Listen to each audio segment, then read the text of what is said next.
Assalamualaikum warahmatullahi wabarakatuh.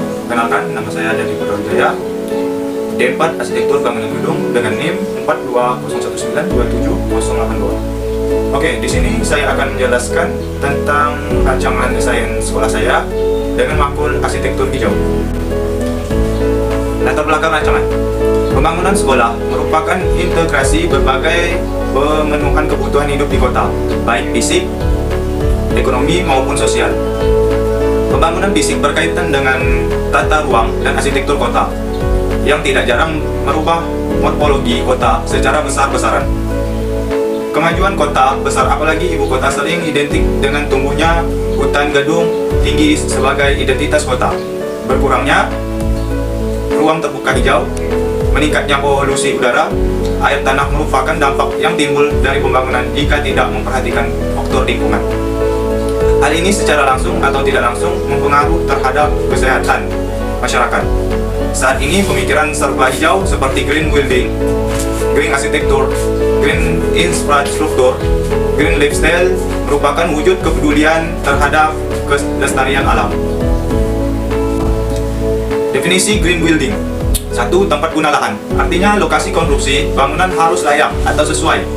Layak dalam hal ini bisa menuju pada posisi strategis, sehingga memudahkan pengguna mencapainya dengan sarana umum. Namun, bisa juga mengacu pada kawasannya yang memiliki landscape tumbuhan hijau dan lainnya. 2. Efisiensi dan konservasi energi. Bangunan harus mampu mengefisiensi penggunaan energi selama beroperasi. Salah satu bentuknya adalah penghematan energi listrik dengan memanfaatkan cahaya alami. Tidak hanya itu, biasanya bangunan hijau memiliki ventilasi silang untuk meminimalisir pemakaian pendingin udara. Yang ketiga, konservasi air. Ini meliputi pengukuran konsumsi air, pemeliharaan dan pemeriksaan sistem pipa, efisiensi penggunaan air bersih, dan lainnya. Tidak hanya itu, air di bangunan akan mengalami daur ulang sehingga bisa dimanfaatkan kembali. Tujuannya untuk mengurangi penggunaan air tanah karena bisa berbahaya untuk kekuatan lahan. 4. Siklus dan sumber material. Penilaian bentuknya berkaitan dengan penggunaan material, bangunan, serta pengelolaan limbah. Material yang digunakan harus ramah lingkungan agar aman untuk kesehatan. Selain itu, bangunan harus memiliki pengelolaan sampah dan limbah yang baik. 5. Kesehatan dan kenyamanan dalam ruang. Kategori penilaian ini berkaitan dengan kesehatan serta kenyamanan pengguna. Gedung hijau harus memiliki kualitas udara indoor yang baik serta bebas dari asap karena memiliki elemen hijau alami. Secara visual, desainnya pun nyaman dipandang. 6. Yaitu manajemen lingkungan bangunan. Bangunan harus memiliki manajemen pengawasan yang baik. Tujuannya agar prinsip ramah lingkungan di bangunan tetap terjaga serta terawat. Tidak hanya itu, tim manajemen harus terus meningkatkan kualitas bangunan dengan inovasi terbaru. Selanjutnya yaitu penerapan green building pada rancangan sekolah.